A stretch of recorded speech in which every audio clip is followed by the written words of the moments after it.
ciwaanka ugu weyn ee ciyaaraha waxaa haysta Casemiro xidigii guulaha badan la soo gaaray kooxda Madrid kaas la yaab loo aqbalay heshiis ay u soo bandhigtay kooxda Manchester United.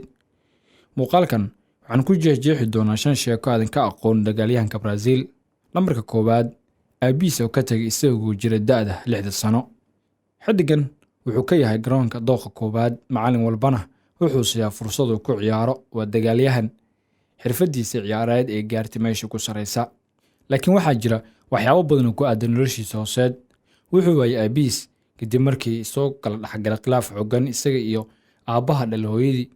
Xidiga iyo aabihiis waa uu ka tagay xilligaasi dibna uguma soo laaban isagoo jira da'da 6 sano. Casemiro ayaana sheegay in xitaa uusan garan karin aabihiis haddii uu waddada kaga hor yimaado xilligan maadaama isagoo da'yar uu ka dhaqaaqay. Lambarka labaad, faqiirnimadii ku soo koray.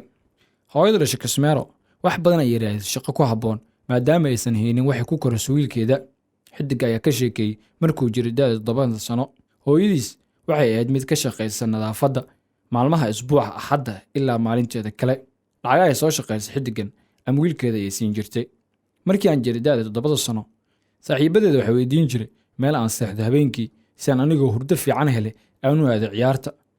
Waddadii guulaha ayuuna ku bilaabay kooxda Sao Paulo, waana waxa kaliya ku guuleysay xirfadiisa ciyaareed dhanka kubadda cagta. Hooyadiis ma ahayn mid haysata lacag badan, laakiin xidigan nolosha uu ku soo adkaystay. Lambarka saddexaad, beentii uu ka sheegay booskii uu ka ciyaari jiray. Xidigan ayaa ku bilaabay xirfadiisa ciyaareed dhanka weerarka, laakiin waxaa dhacday sheeko uu ka sheekeeyay in booskiisa xitaa uu ka been sheego.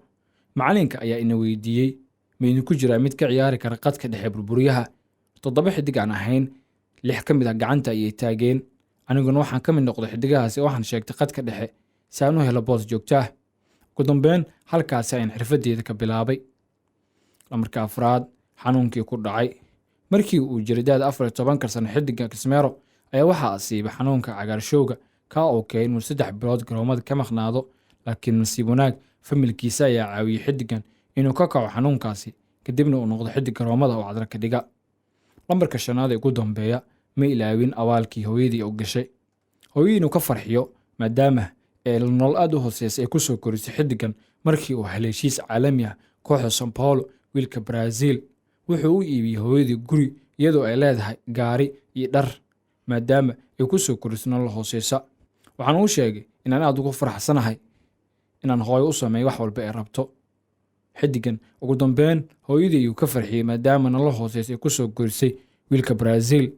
Markii uu helay heshiiskii ugu horeeyay xirfadiisa ciyaareed ee kooxda Sao Paulo, shirar jaraa'id uu ka soo muuqda laacibka ayuu ku sheegay inuu farxad dareemayo xilligan maadaama hooyadii wax walba u sameeyay iyadoo ay jeceshahay. Casemiro ayaa xiran doona maaliyadda United-ka. Adi ahaan muxuu ku soo kordhin karaa Casemiro? Ma ka bixin karaa jahwareerka Ten Hag ka haysta Old Trafford?